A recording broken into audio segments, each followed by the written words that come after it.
Hoje a gente vai falar sobre o instante número 9, né?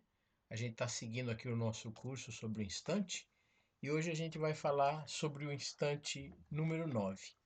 Ele tem, essa obra do Kierkegaard tem 6 subdivisões, né?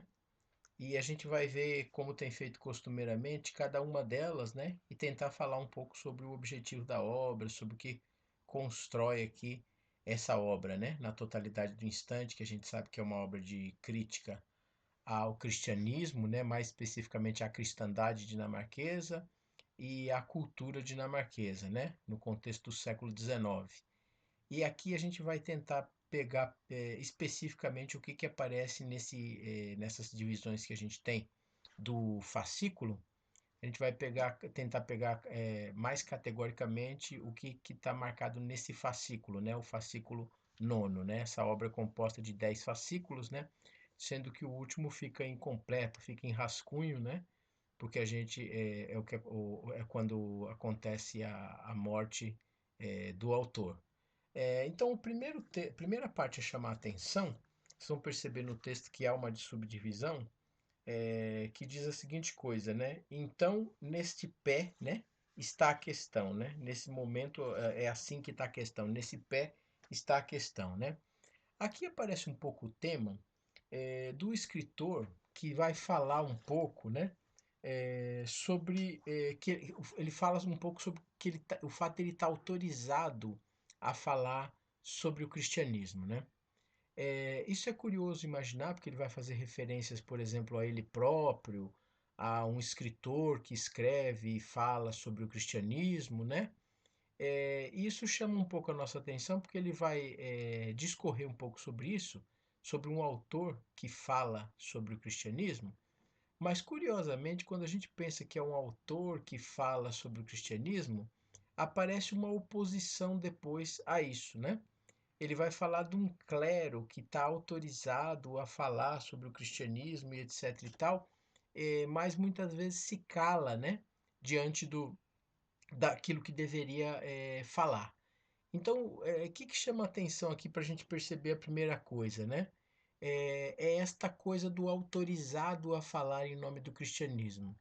Como o cristianismo é uma organização, num certo sentido, e parece que ele tem os seus representantes, muitas vezes a gente tende a pensar que os temas do cristianismo a gente não tá, muitas vezes, não pode falar sobre eles, né? Ou quem fala sobre eles são apenas os seus representantes, vamos dizer assim, né? E aí a gente pensa, bom, então aparece um escritor e que esse escritor está autorizado a falar sobre o cristianismo, né? Esse escritor como tal que é o Kierkegaard. E do outro lado aparecem os representantes oficiais do cristianismo e esses representantes oficiais do cristianismo não falam sobre ele, ou em alguns momentos que deveriam falar, se calam sobre ele, né? Então aparece um pouco esse jogo, eu diria, dialético aqui, né? Entre o escritor que fala e o clero que se cala.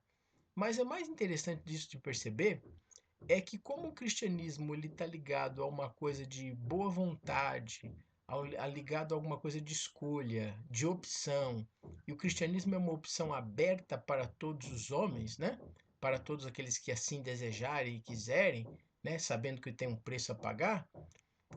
Então ele também pode fazer com que essas pessoas se sentam autorizadas.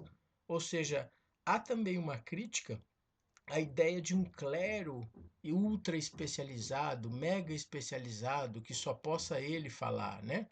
Então há uma dialética muito interessante nesse texto no início, pensando aqui entre o autor que está autorizado, entre o clero que está autorizado, mas se cala, e ao mesmo tempo pensando que os representantes do cristianismo podem ser também não só os oficiais, os ordenados, ministros, né, ordenados, mas podem ser também todos aqueles que se dispuserem a tanto, né? Então isso é uma dialética muito interessante que aparece nesse primeiro item aqui, né? Que tem esse título aqui que a gente viu, né? Então, neste pé está a questão. Aí uma outra coisa muito interessante de perceber, ele volta e recupera um pouco a polêmica dos jornais contra ele, né, que aconteceram muito à época, né? Então pensar as críticas que ele recebeu nos jornais e etc, dos periódicos da época, né? Isso é muito interessante na biografia do Kierkegaard perceber a polêmica que ele enfrenta com vários jornais à época, a maneira como a imagem dele acaba sendo atacada, né, por vários desses periódicos e tudo mais. Então isso também é interessante notar. E ao mesmo tempo aparece também novamente aqui o conceito de testemunha da verdade, que como a gente sabe foi um conceito importante, porque é o conceito que enseja, que promove uma série de discussões que o Kierkegaard faz, né? Quando ele começa a pensar quem eram os bispos, né? Münster e Martensen, quando Münster morre e o Martensen faz um elogio, né? Ao antigo bispo Münster como testemunha da verdade. Então ele de novo volta a esses conceitos, né? Que eram conceitos basilares na obra dele, como tal e etc, né? Bom, aparece aqui novamente um apelo também, se a gente percebe, ao homem comum, e isso aparece no decorrer de todo o texto, e aqui novamente ele vai dizer: preste atenção, homem comum, ouça o que eu estou falando, né? Ouça a mim, não ouça a esses pastores ordenados, não ouça a esses representantes da cristandade, que muitas vezes representam menos a religião e representam mais o Estado, né? Nesse tipo de coisa de conjuntura. Então é interessante perceber aqui esse apelo novamente ao homem comum. Quem é o homem comum? Com quem eu estou falando? Para quem eu estou me dirigindo? Então aqui também aparece muito claramente marcada essa ideia da comunicação do Kierkegaard novamente com quem lhe interessa, vamos dizer assim, comunicar, né? O item 2 leva esse título aqui, né? Que os ideais devem ser anunciados. Caso contrário, o cristianismo fica falsificado no seu fundamento mais profundo, né? Aqui ele trabalha muito com um tema muito central na obra dele, né? Vale a pena a gente ver com calma. Vocês vão perceber que vai aparecer o tema aqui indivíduo solitário, né? O indivíduo singular, por assim dizer. A ideia de que quando a gente pensa no cristianismo, quando a gente pensa no que ele chama aqui, né, dos mais altos ideais do cristianismo, é preciso que a gente pense no indivíduo, porque senão o tema do cristianismo, na verdade, parece que já tá sendo falsificado, como ele vai dizer aqui no seu fundamento. E aqui aparece também um outro jogo dialético muito importante, porque de novo ele está opondo, né? A partir dessa imagem que ele tenta resgatar do indivíduo, ele vai opor de novo os pastores da cristandade ao ideal do Novo Testamento, né? Então a gente percebe nessa obra todo um caminho falando sobre ideal, né? Ideal do Novo Testamento, aqueles que juraram sobre o ideal do Novo Testamento, que são os pastores e etc. E aqui ele vai de novo recuperar um pouco essa história. Então, os pastores são pessoas importantes, mas os pastores devem estar atentos ao ideal do Novo Testamento, né? É o ideal do Novo Testamento quem deve guiar os pastores e não o contrário, né?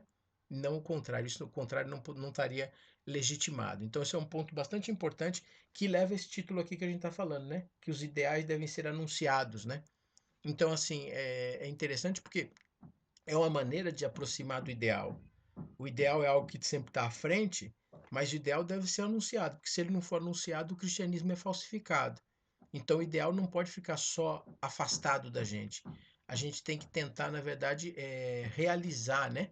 É como se fosse uma espécie de, entre aspas, utopia realizável, né? O ideal tem que funcionar como algo que se aproxima, né? E aí, talvez, nesse sentido, o ideal tenha essa importância e essa força, né? Bom, o ponto terceiro leva esse título aqui, né? Uma dose de fastídio de viver, né? Aqui aparece um tema muito central, que é o chamado tema do Deus homem, né? Que vai ser central também numa obra que o próprio Kierkegaard citou no instante número 8 que a gente já falou. Há uma obra do Kierkegaard chamada Prática do Cristianismo, né? Pode ser traduzido também por Exercício do Cristianismo. Ali ele fala muito claramente da ideia de um Deus homem, né? Deus se fez homem. Esse é um tema central do cristianismo, né? E marca talvez uma diferença do cristianismo para com outras religiões. Essa ideia de que você tem um Deus e que esse Deus se faz homem, né? Se faz homem na sua plenitude, com todas as coisas que um homem vive, com todas as coisas pelas quais um homem passa. Então, essa ideia do homem-Deus vai ser muito importante para a articulação do que ele compreende como cristianismo. inclusive para a crítica que ele faz e a crítica que ele responde de algumas outras concepções de cristianismo ou de críticas do cristianismo sofridas no século XIX. Então, aos olhos do Kierkegaard, para compreender o cristianismo, para a gente falar do cristianismo, a gente precisa entender que ele é primeiro um convite aberto a todas as pessoas, é a tese central lá do exercício do cristianismo, né? Começa um pouco com essa tese de que dos evangelhos, né? De que aqueles que estão cansados, sobrecarregados, podem colocar seus fardos sobre a divindade, né? Que encontrarão alívio, mas ao mesmo tempo precisam se dispor a fazer isso. E quem convida não é um intelectual, não é um pastor ordenado, não é nada do gênero. Quem convida, quem faz o convite ao homem comum é, na verdade, o Deus homem. É esse Deus que veio dentro do tempo, esse Deus que se fez homem dentro do tempo, dentro de uma determinada situação. Então, aqui é muito importante, ele ressalta muito o que seria essa figura do Deus homem, que é um tema muito central do cristianismo, né? A ideia de que o cristianismo tem essa relação entre o divino e o humano, e muitas vezes um tema polêmico na história da igreja, porque às vezes ressalta-se demais o divino, e em alguns momentos até ressalta-se demais o humano, e talvez aqui ele está tentando encontrar um certo equilíbrio entre o Deus homem, né? Entre o que seria humano e o que seria divino. E como, na verdade, essas coisas só podem ser conjugadas conjuntamente. Não podem ser conjugadas separadamente, nenhuma parece que é superior à outra, né? Então, esse é um ponto muito importante, muito central aqui nessa reflexão que o Kierkegaard aponta nesse ponto, né? Bom, o ponto 4 leva o seguinte título, né?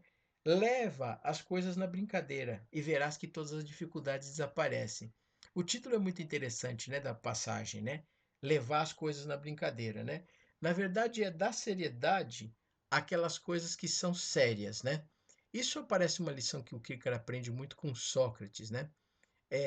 Não conferir às coisas um poder de seriedade quando elas não possuem. E quando as coisas não estão no nosso controle, não podem ser feitas por nós, e nós damos a ela uma seriedade, nós morremos infartados, morremos de estresse, e as coisas continuam aí, tais como sempre foram, né? Então não dá para as coisas que não são sérias, né? Não se preocupar com as coisas que não são sérias a tal ponto, né? Agora o outro lado também é verdadeiro. Significa que a gente não deve dar para as coisas sérias a importância que elas têm, mas por outro, porque elas parecem ter, mas por outro lado, a gente deve dar seriedade às coisas que são sérias.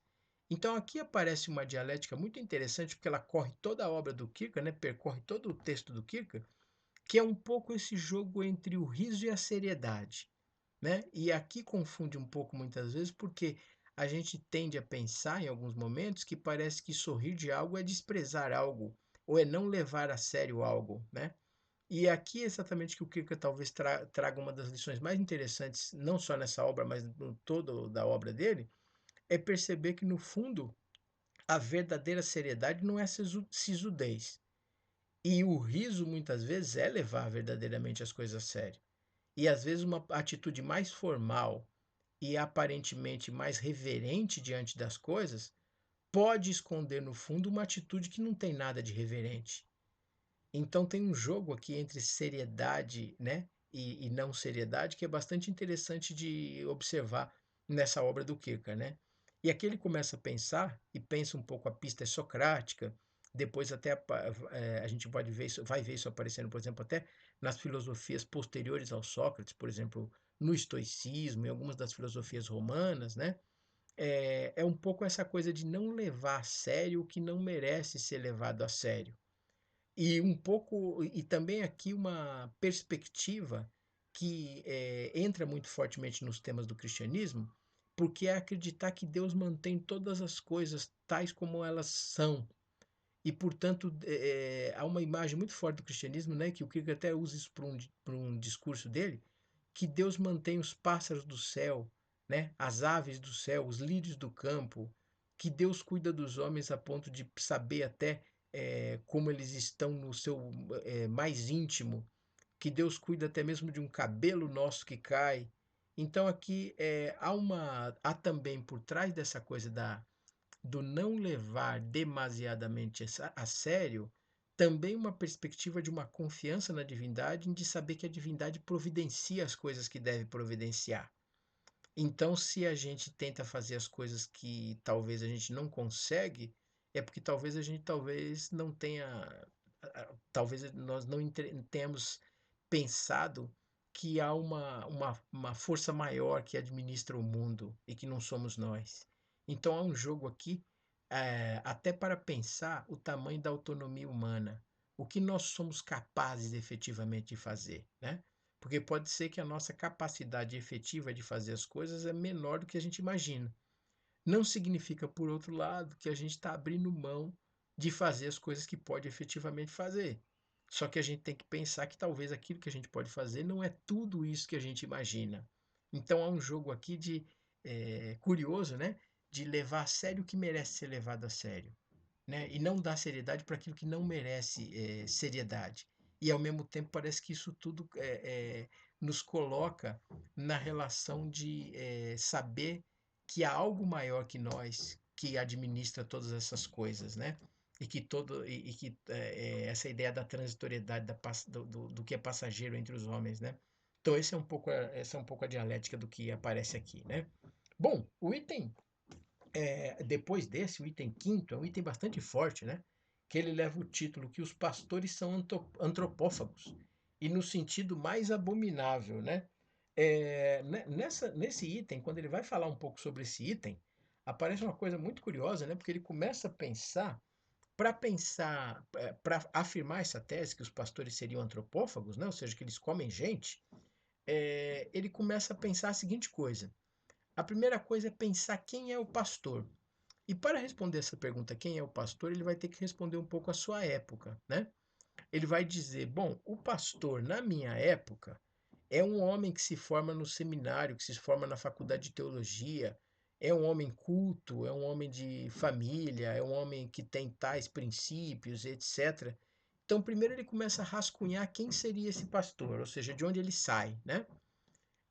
Ao fazer isso, então se chega a um raio-x de quem é o pastor, né? Um indivíduo formado, culto, né? Formado em teologia e etc. E ao perguntar então quem é o pastor, aparece uma comparação. Quem é o canibal? E aqui a comparação do canibal está muito dentro da antropologia do século XIX, né? Daquela ideia, por exemplo, de povos incultos, né? De lugares afastados, ermos, né? Lugares onde essas pessoas não receberam determinada formação, não receberam determinada cultura e etc e tal. Então esse é um pouco a figura, vamos dizer assim, a figura do canibal, né? Por assim dizer. Bom, ao comparar essas duas figuras, parece que tudo fica muito pior para a figura do pastor, né? Porque ele vai dizer, bom, se acontece então e a gente fica chocado quando um homem come um outro homem, quando acontece um ritual de canibalismo, né, uma antropofagia, a gente pelo menos pode dizer que isso acontece no canibalismo porque não acontece, não tem aqui uma cultura clássica, letrada, como a gente imagina, né, e princípios éticos, morais, como a gente imagina no caso do pastor. Isso só faz o quê? Só faz o caso do pastor ficar ainda mais grave, porque ele vai dizer que a maneira como os pastores agem institucionalmente, a maneira como eles se apegam ao Estado, a maneira como eles devoram o seu semelhante e etc., só faz com que aquela atitude do pastor seja ainda mais repugnante, porque o canibal é um homem selvagem, por assim dizer, né? Dentro da antropologia, dos conceitos de antropologia do século XIX. O canibal é um selvagem. O que se espera de um selvagem? Selvageria. Agora o pastor não. O pastor é um homem de letras, é um homem culto, é um homem religioso, é um homem ético, moral. E não se poderia esperar desse pastor, então, uma atitude como tal. Então, aqui a comparação, o texto fica muito grave na comparação, porque a figura do pastor comparada com a figura do canibal, e mais a figura do canibal sendo de certa maneira absolvida ou ao menos compreendida, faz com que a figura do pastor fique ainda mais grave. Ou seja, o pastor, o que ele faz é ainda mais repugnante, né? Isso aparece claramente aqui, né? nas páginas do texto, né, quando ele mostra um pouco, né? Quer ver, ó? Um dos itens aparece na página 258 da minha edição, né? O canibal é um selvagem, o pastor, um homem estudado, culto, o que faz o abominável ainda mais revoltante, né? Então essa vai ser a tese central, né?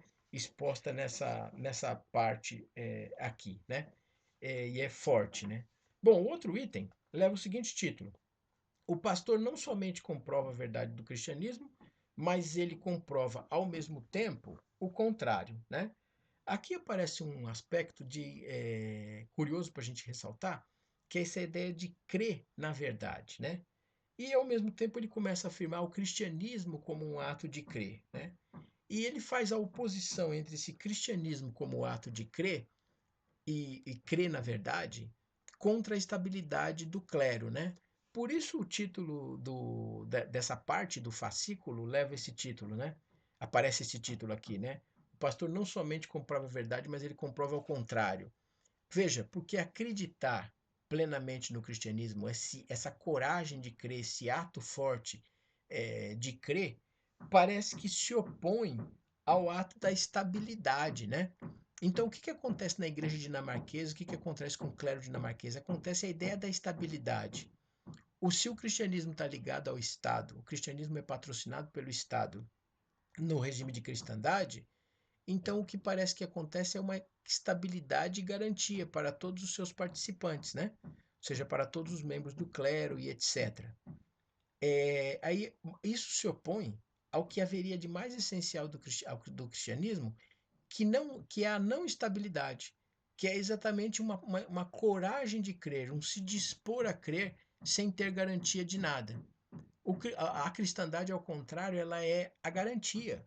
E é a garantia no seu mais alto grau, na medida em que ela é oferecida, inclusive, pelo próprio Estado, né? Então, esse item é nesse sentido que ele começa a pensar que a prática do pastor é como se ela comprovasse, não somente comprova a verdade do cristianismo, mas comprova também o seu contrário, né? Esse é o ponto a perceber. Aqui também é uma crítica virulenta, quando ele começa a pensar aqui, ele chega a dizer aqui, né, usando uns contos antissemitas da época e algumas imagens pejorativas da figura do judeu, que ele usa uma expressão que alguém chegava atrás dessa pessoa e dizia um judeu, e aí acontecia uma perseguição a essa pessoa, né, num contexto claramente antissemita, né, do século XIX. E aqui o que eu chego a dizer? Alguém poderia dizer um pastor, e ali dizer na sequência, ali vai um ladrão, né? Então, a ideia do pastor como aquele que poderia ser apontado na praça, nesse contexto, como alguém que rouba o seu semelhante, como alguém que rouba o próximo, né? Então, tem uma crítica aqui, ela segue um pouco essa sequência da mesma crítica violenta da ideia do canibal, agora aparece a crítica do ladrão. Então, duas críticas fortes na sequência, uma apontando o pastor como um canibal, aquele que devora o seu próximo, e essa apontando a figura do pastor como um ladrão, aquele que rouba, né, o seu próximo, né?